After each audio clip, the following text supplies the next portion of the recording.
and everyone you know, and your whole goddamn family.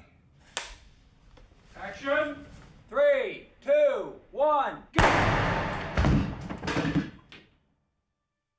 When I read this script by Josh Olson, I thought, well, this is mainstream, but it has some very disturbing undercurrents, and I thought if the studio was willing to go where I wanted to take it, I thought it could be really quite good. You know, this may be a fairly normal revenge and retribution script, but he can bring something to it. It'll be something else. It'll be better. If you really put a gun to my head, I would say in some very broad ways, this ties in thematically with his interests. It stays within that range of ideas of people being sort of pushed to extremes emotionally and notions of identity. And some of the movies that he's done are more of a physical transformation into a different identity. This one's an internal struggle. I think that all his stories allow us to look at things that are uncomfortable to deal with. You know, he entertains you first and foremost, but secondly, he says, consider this. The movie opens with myself and Stephen McCaddy, who plays Leland, my partner. Billy is his cousin, or cousin, no, his nephew, actually. Leland got out of prison about 1.5 years ago and went down to visit the family and hooked up with Billy and decided he should show him the world. Sort of like a tutoring thing. I think you might well find yourself slipping a bit in the blood. They're sticky on your boots. You like your boots. I like my boots. The boots are nice boots. So. A lot of directors are completely prepared before they get to set. They've got storyboards and they've rehearsed everything, and they get there, and it's kind of that Hitchcock model where he almost doesn't have to show up. Everything's ready to go, and you can achieve greatness doing that. David's got a very different approach. He doesn't storyboard, and he doesn't rehearse with the actors until he gets there. And then he starts feeling it out. He'll block the scene, he'll have them walk through it and see what works for them, and then he'll start designing his shots around them. Good guy. Go this way. We let him get away from us. You see him steal a root beer, which is his worst crime. So we're loose, and then we go down to the cart. And follow the cart across, and that shows us that there's somebody else dead there. And probably that could be a cut right there. It feels as though it should be definitely one until then. That's a cut. I had always assumed, from looking at those films and how beautifully they're put together and composed, and how deliberate sometimes they seem, that these don't feel like movies that were designed on the day of shooting. I don't make decisions exactly on the fly. I have to have some general thoughts in my mind about what I'm going to do. There you go. Yeah. I see one other to yourself, please. But it's true that I improvise on the day as anybody would. Would you like to look at it once on this lens? Okay. It's not because I have problems. No. Lighting problems with the other lens. Yep. It's just I think it looks better. What's what? 27.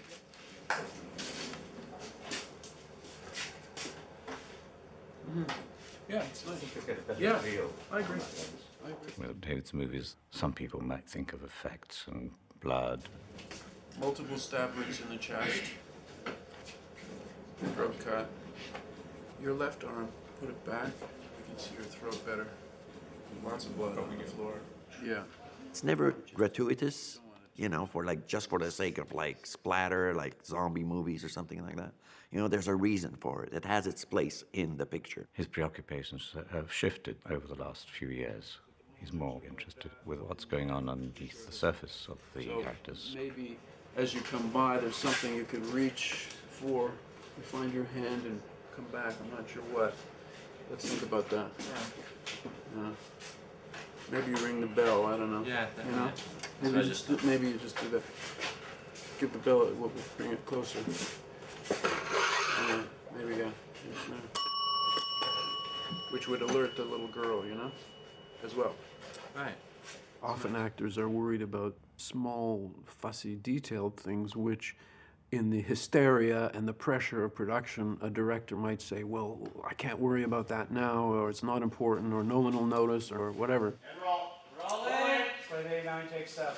I try very hard to set the production up so that there isn't that hysteria, that I do have time and space and crew that understands, including very much the director of photography, that these details do matter. Action!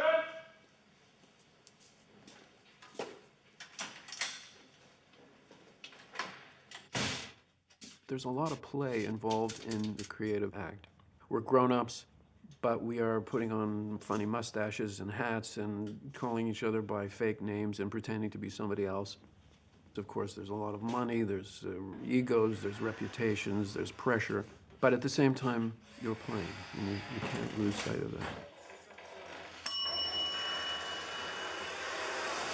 I wanted to play Billy because he's a bit of a psychopath, really. He does bad things to people. Keep your finger to your lips, and then slowly it comes out. In my real life, I have to be very good, so when I get the chance to be bad, I have fun doing it. And then he shoots you. But you don't really shoot. Hey, Brittany, how you doing? This is the fake gun I was talking about. See? There's nothing in it. He's got a little cap there. There's something different about looking into a little girl's eyes than if someone else was standing in or if you're just looking at a piece of tape on a wall or whatever. Billy and Leland have done terrible things, but I think this is something new for him. I think he's never killed a little kid before, and I kind of wanted to know what that would feel like. Hit it. Hey, on your mark. We're gonna set. There are certain actors that I might admire on the screen, but they don't attract me in terms of saying, but I really want to work with this person. I need a kind of eccentricity or something that's just off, more typical of a character actor than a leading man, let's say, and yet still has a leading man presence and charisma. Viggo was very deliberate and thoughtful before he chose to do this movie. I met with David a number of times. He really wanted to understand the script. He wanted to understand the ending and the transformation. And it was really about him kind of falling in love with this character before he decided to do it. And he's really kind of blanketed himself with the reality of what Tom's life and what Joey's life would be like.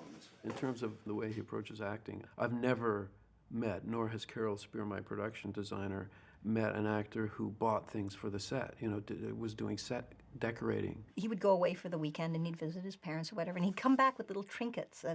I've been thinking about this, and I thought Tom would have this, and he brought the fishing money. And it lived right by the cash register in the diner. On my trips there, I would get things that I knew were particular to U.S. culture, U.S. society. A lot of the symbols that we accept as normal that have to do with guns and extreme elements of hunting are very aggressive. It was interesting just finding these things in different stores and like that and looking at them. Whether Carol would use them or not didn't really matter. I would have them in my dressing room. The set that Carol built, it was a beautiful job of art direction and construction and sort of movie magic. You get jaded, but you forget the magic of cinema, that you can actually build something. Viggo walked down the street in Millbrook, picked some garbage up at the door of his diner. We cut inside the diner. He walks in and has a dialogue scene. You can see the shops and the people and the cars outside, but the interior is all built here. It's the simplest thing I do, is to cut from an exterior in Millbrook to an interior on the stage here. You shoot, then he's down on the floor, so you lean out like, you don't lean out, but your gun goes out like that, all right, and then you open yourself to the camera. This was my first squibbed, dramatic, fly-through glass, cool death. Brass plate, special rubber, small little explosive called a squib. Stick that in there. And these condoms full of blood. You put that over top of the explosive. And you take this whole thing. This goes under the shirt. Fires off, the little explosion goes, we get a hole, blood comes pouring out. Cut. Pretty good. Cut. Want to put the glass in? Yes. At first, they were going to have a double that they had lined up, and as I was just looking the way that they were setting the shot up, I mean, it's a better shot if you actually see me go through the glass and I'd have to cut around it. So I offered up my body. And also, I mean, how many times in life do you get to fly through a pane of glass? Speed. Set. Set. Action.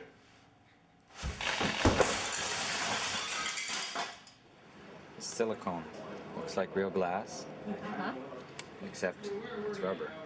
And what are you going to use it for? Throwing it at the actor. When you consider the lives that most people in the world live, they're visited by violence very often.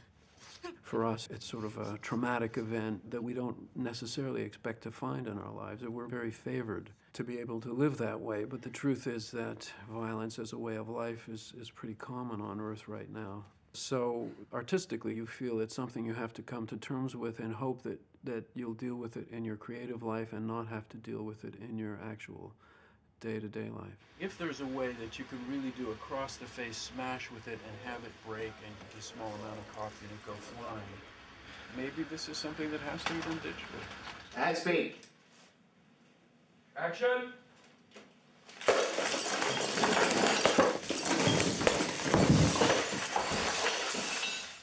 Cut. You all right? Yeah, I'm great. I think that violence is an unfortunate but very real and unavoidable part of human existence. You can't really say that it's never justified. You can say that it's never very attractive, though. It's not glamorized or, you know, slow motion and blood flying through the air. When you've got your boot say blam. Seriously. So, Okay, say like blam. And do a bit of a jerk. Did that, but I didn't have to do it for your sound. Yeah. Because we can't see it, so you can get away with that. It was about real brutality, the kind of violence that you would actually see in a street fight, for example, a kind of ungainly and not too graceful and very bloody. Action! Yes, her! Fuck it! Do her!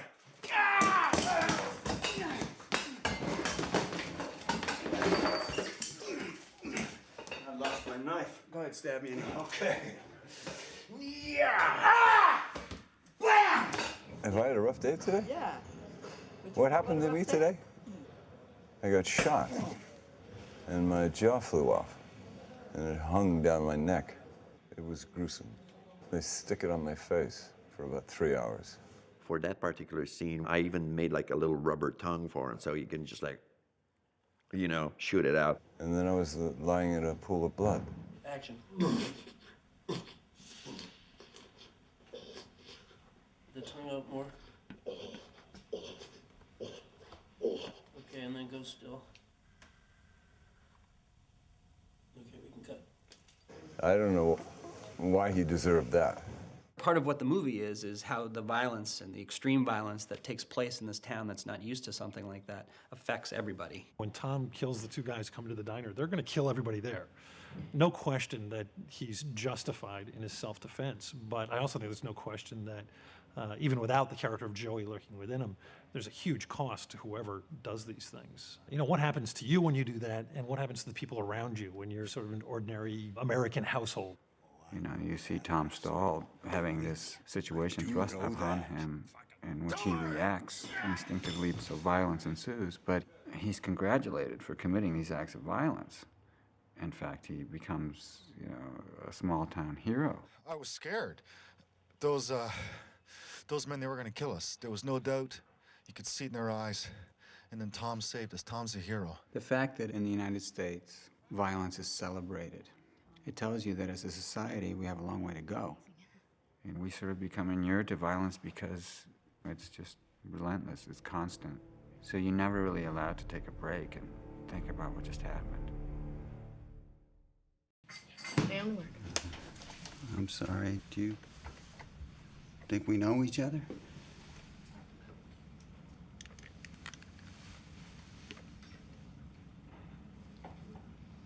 You tell me. My character feels that he was done a severe injustice some years ago, and he's coming out to set things right. Eye for an eye, as far as he's concerned. This man is not just casually noticing that perhaps this is somebody from his own past. He has a vendetta, and he has to be scary, he has to be real, and he has to suggest a whole past without verbalizing it. How long does it take to put the scar on? It's an hour and a quarter. An hour and a quarter. There's a lot of life underneath what's going on here for my character in terms of the past and the history. And he's in the position of power because he knows the truth. And so he carries that with him. That position of power, if you will, is an enjoyable place to operate from because you got the guy on the spot, big time. We all lie to ourselves and the people around us. You know, some in very small ways, some in very large ways. I mean, Tom is telling some huge lies, but what's fascinating about his character is that they've become true. He doesn't even recognize these guys. And he takes it off for a purpose. His purpose is My fucking eye, dumbass. It's not just a scar and a milky eye that's going to make a character be scary. Just Ed's body language and the way he uses his voice. And he has disdain for Tom Stahl's wife because she doesn't know what she's involved in, and yet she's very feisty and angry with him, and he expresses it with a kind of scary humor. And it scares her, and it should scare the audience as well.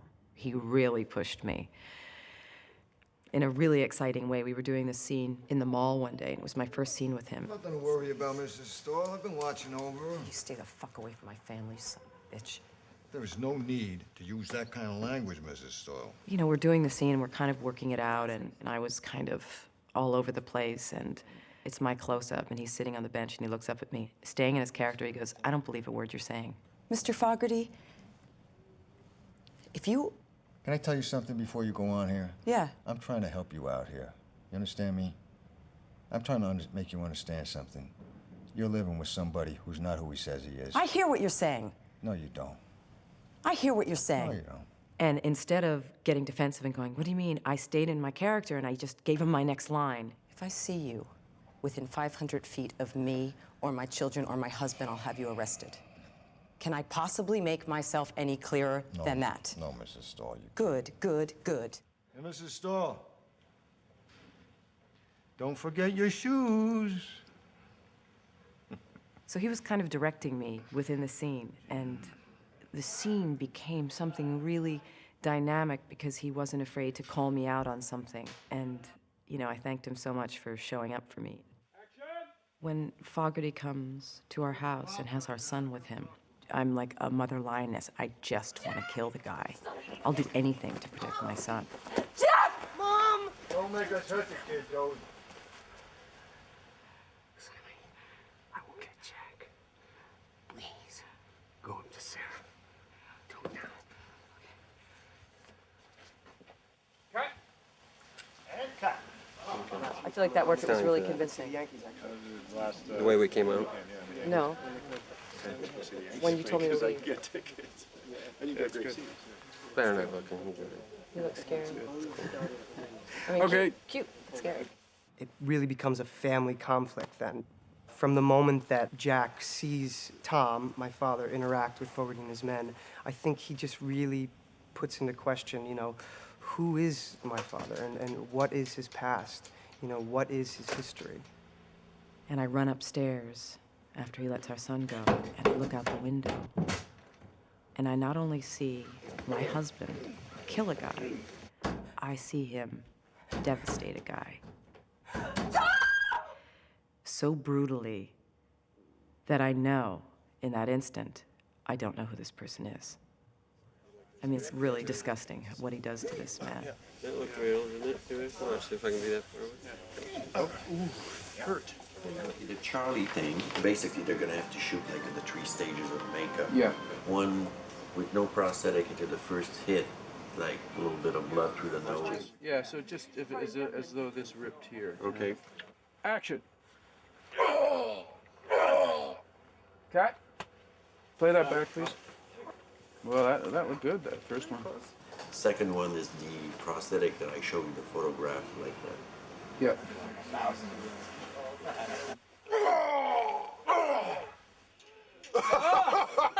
And then the third one is the really crushed one with the green nose. Yeah. I have the prosthetic makeup's done, and I have the green face with the mashed up nose in the middle. Set.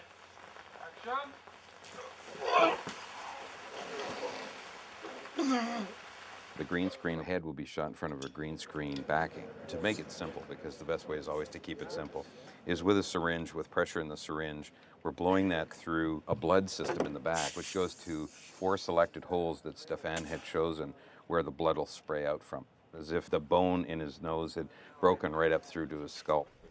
On a David Cronenberg movie, you know, it's not going to be just any other movie. It's what we call cinéma d'auteur, you know, and he's definitely an auteur. He has to move, take a step towards the car doors. I know David makes his films his way and that he's autonomous to a certain extent. It really makes a difference when you're working with somebody who's calling their own shots, who's responsible for the final cut, et cetera, you know.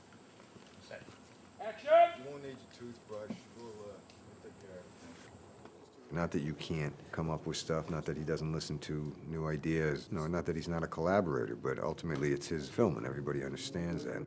It doesn't matter if I agree or not with his take on it. I know he's got a point of view about it. And if David hadn't been directing the movie and they asked me to be in it, I probably would have said no.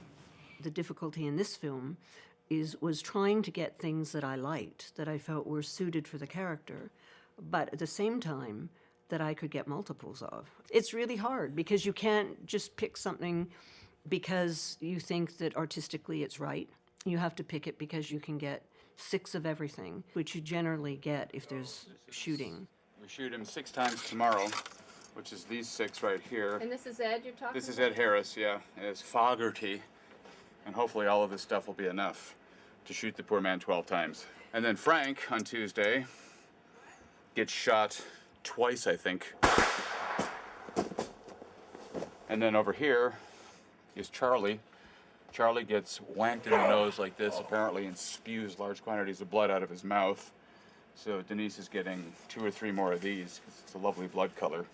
So he dies, he dies, he dies, he dies. Everybody dies on between tomorrow and Tuesday. I'm kind of glad you killed those guys.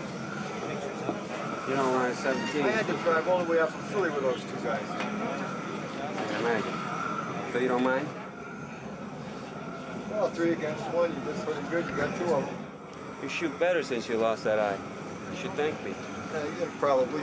Viggo and Ed actually worked out a backstory, which was something that was never necessary for anyone else to know, but they knew what their history was. And it had to do with when Joey came to Fogarty's house and his wife was upstairs and, you know, and there was violence and then she came downstairs. You know, they had it all worked out in great detail. Hey, this is an empty gun, guys. Thank you. Okay? Where do they go? It's full of emptiness. It's supposed to be sensitive, right? So they're impaired. It's kind of a perverse twist on it, the classic wrong man scenario. You know, we play it completely straight throughout. There's that pivotal moment, I should have killed you in Philly. And it's like, oh, now you know. It's like, oh, wow, this is our guy. And I think that's something David really likes to do, is to screw with our sense of who a character is and what they're about. You got anything to say before I kill you, you miserable prick? Should have killed you back in Philly. Go right away, please, guys. Right away. Working with such a talented cast for my first feature film, Gun is hot, folks. I really tried to just soak it up and watch them. I've come down to the set a few times when I wasn't working just so I could watch some of their takes and study their craft. In doing so, I'm also constantly pinching myself because I'm standing across, the set from Ed Harris. Is everyone ready? Cameras ready? Good. Gary, go hot. 3, 2, 1, fight! How'd it feel, Ashton? That's awfully good. Is there any value to that? I got a story. I got a story to tell some people. Thank you all for welcoming me and being so nice. I appreciate it very much. Have a great rest of the shoot.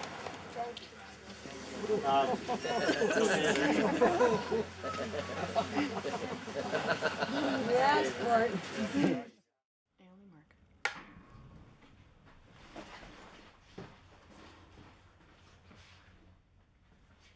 Set. Action.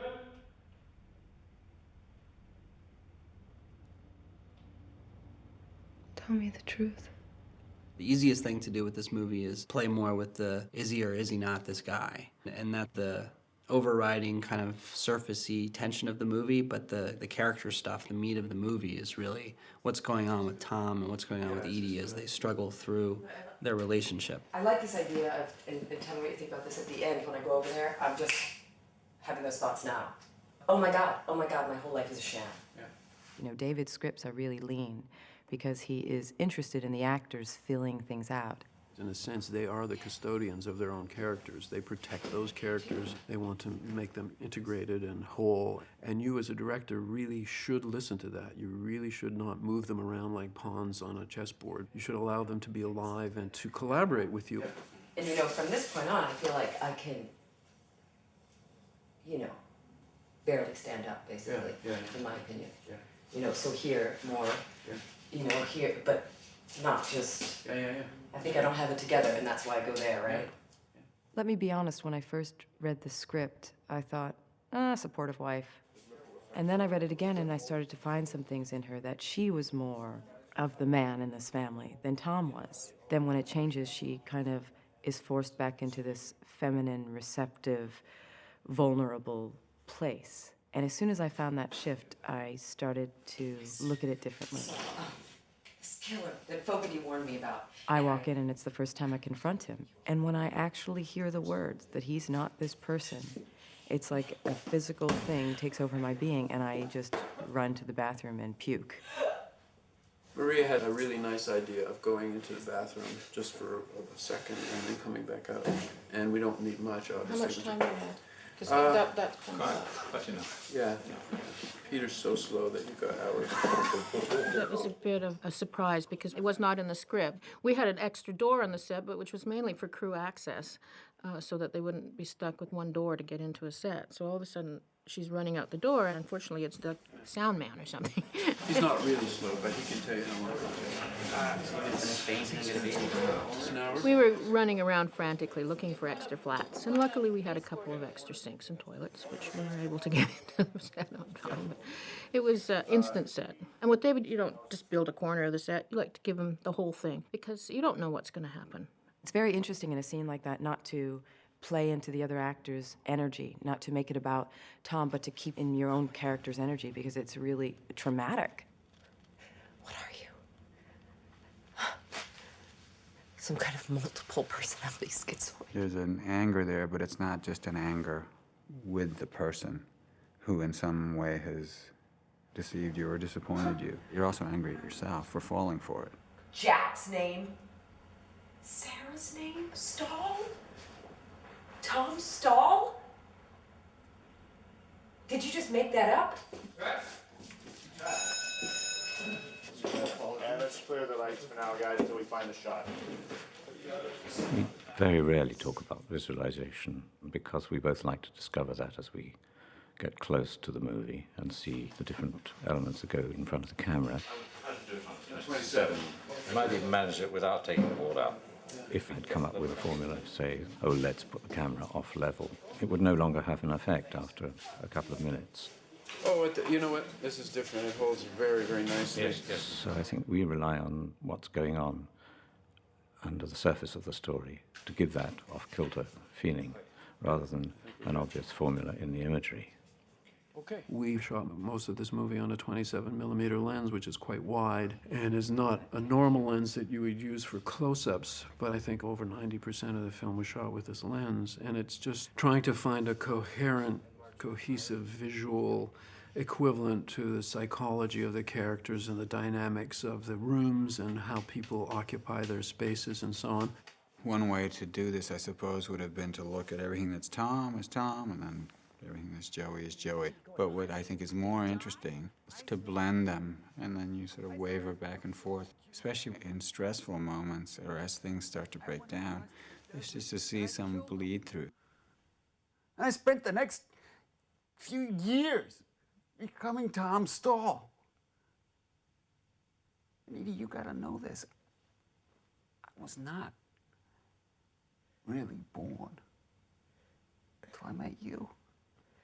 It is not a lie that I did fall in love with Edie, that I still love her, that we had kids that I love, that we named together. None of that is a lie. I now believe that completely. I needed him to be convincing as both halves of a role that requires an almost a schizophrenia, that you can be several different people that appear at different times. we create an identity. In other words, it's not something that's there completely genetically. There's a lot of will and intelligence and creativity that goes into creating an identity for ourselves. I can't believe this is happening. Marker.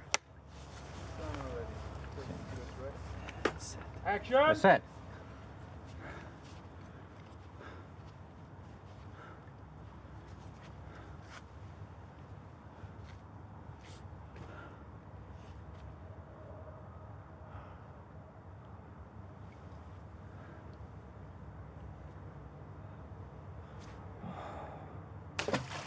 I kept remembering the title, and the title, very important. It's called A History of Violence. And I think the question is being asked whether violence is innate to us and whether a history of violence can become another history. Can you give up one entire persona and create an authentic new self? Do we ever really know anyone? Do we ever really know ourselves? Fully? I don't know. I think it's just a continual process. The whole movie is about pasts coming into the present. And it's also about family. Who is he when he comes back? Is he Tom? Is he Joey? Is he Joey Tom? At least for his wife, and at least for his children, who now know who he is. Certainly his son, who's old enough to really have seen him become Joey. It leaves a lot of question as to whether or not he is a good guy or a bad guy. My response as Jack is he's just nervous and confused by all of it and scared for, you know, what's going to happen, because it's been a very tumultuous past few days for the family. Nothing is ever the way that we think it is or think it ought to be. There's always a dimension that's hidden, whether it's in ourselves, in another person. There's always this underlying something that we can't control and we don't really understand. It's not hopeless. There's always hope. He did come back to the house. Whatever you want to think happens, that's up to you. It's a very interesting, sort of ambiguous ending, and I think that's one of the scenes that made me want to do this movie. I think some people will think it's a very happy ending. I think some people will think it's very depressing. I think some people will think it's a little scary. The ending, to me, was very, very dark, and I wanted to suggest at least the possibility that something good could come of it. The thing that I thought was very funny is when we finally went into production, when we had the shooting script, everything had just paced out just right so that you turn to the last page of the script, and there's one line on it that says, "There's hope." And that's it. That's the last page of the script. You can tear it out, and there's not hope, I guess.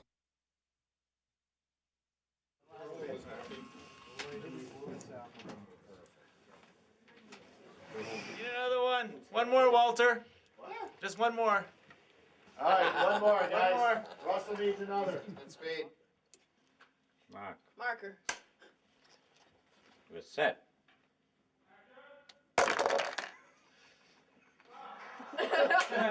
That's a wrap on the fish, everyone. Yay! Thank you so much for a great film, a great show. That's a wrap. Thank you all very much. Thank you, Carolyn. Thank you, Carolyn. You're gonna cut those parts out, right?